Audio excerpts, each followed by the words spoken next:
Алдағы уақытта шаруалар қандай дақыл егемін десе де өз еркі, себебі оларға мемлекет субсидия бермейді. Бұл туралы бүгін агроөнеркәсіп кешенді дамыту тақырыбындағы журналистермен кездесуінде ауыл шаруашылығы министрі Асылжан Мамытбеков айтты. Оның пікірінше мұндай жүйе халықаралық тәжірибеде бар. Грузиядағы шай өндірісін мысалға келтірген министр шаруаларға таңдау еркіндігін беру қажеттігін баса айтты. Бұл жолды бизнес өкілдері де қолдауда. Өйткені Мамытбековтің ойынша қар астында қалып жатқан астық, нан бағасының қымбаттауы, аграрлық саладағы ескірген техниканың шешімі субсидияға келіп тіреледі.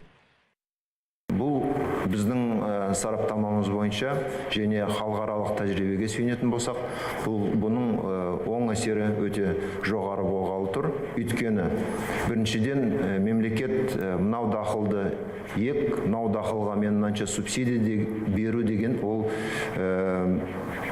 әрқашанда дұрыс болып шықпайды.